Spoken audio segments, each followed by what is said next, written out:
Well, the Democrats are rigging the election. Of course, they're going to try to rig the 2024 election because they definitely can't have Donald Trump win, because he will tax their hides because of all of the damage that they intentionally did to his presidency, to his family, and what they're doing to him now. But that's not what I'm talking about. I'm talking about the primaries with RFK. And here RFK is describing what they're doing to him and asking you for your help. I'll be back with some comments. In a real democracy, every citizen has the same prized possession, their vote.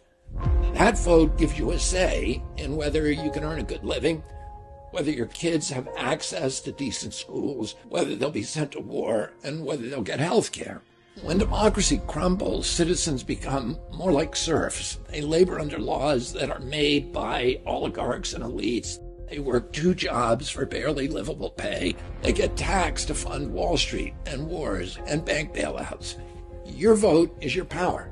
And right now, the Democratic Party elites are trying to take it away from you.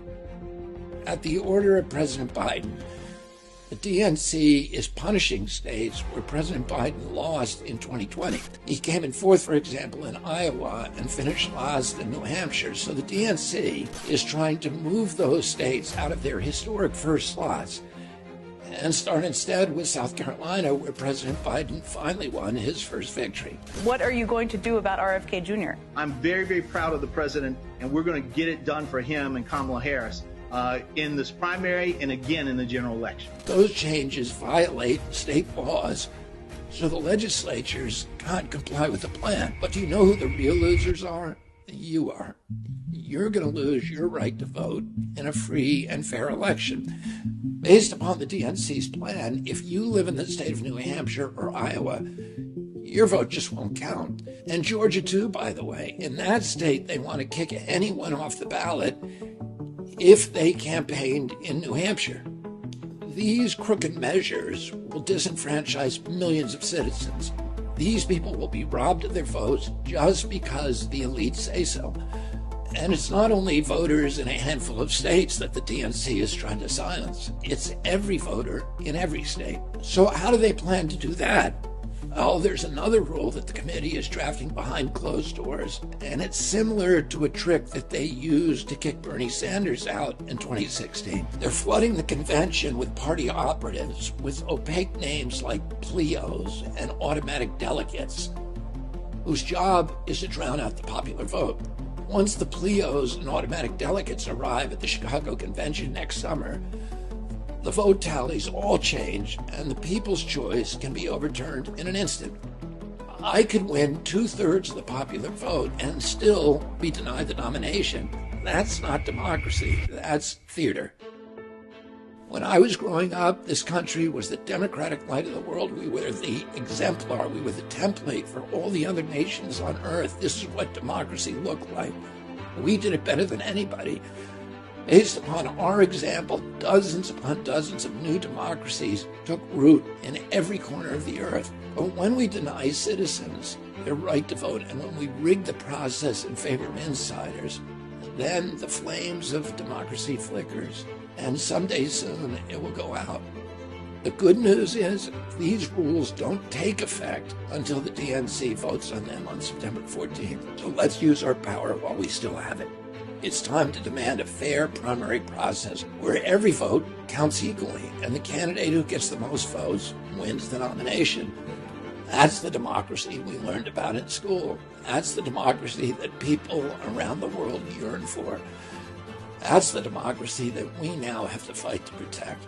Whomever you plan to vote for next year, now is the time to tell the DNC that you want democracy back in the Democratic Party. Add your name to the Demand a Fair Vote petition below, and please use your voice while you still can. I'm Robert F. Kennedy Jr., and I appreciate your help. You know what? They actually tried to do this to Donald Trump. They were going to try to rig the 2016 election, and Donald Trump came out and stated that his followers, which were numerous and he was winning, would take to the streets and he would ensure that the Republican candidate would not win at minimum. And they didn't call his bluff because he probably wasn't bluffing, and he became the presidential nominee and then the president of the United States. Now, the Uniparty are trying to get Biden in charge. I don't know how. I don't know how anybody could vote for a man that withdrew us from Afghanistan, gave over billions of dollars of weapons to our sworn enemies, the Taliban, who want to kill us, who wants to impose Sharia law over everybody in the country, and gave up Bagram Air Force Base. And then he looks at his watch when he's meeting with the families of the fallen who died when they did not take care of security, and 13, I believe, Marines died. This man who obviously is corrupt, and who the Ukraine battle and war might be because of his corruption. I don't know that for a fact, but that certainly is a possibility. This evil man who lied into getting into the race with the Fine People hoax as his backing, as his reason d'entrer. And to boot, the man has dementia. He couldn't even remember in 2020 that he was going up against Trump. Do you think that 3 years later that he's any better? And the character of the country, in my view, is literally on the ballot. What kind of country we're going to be?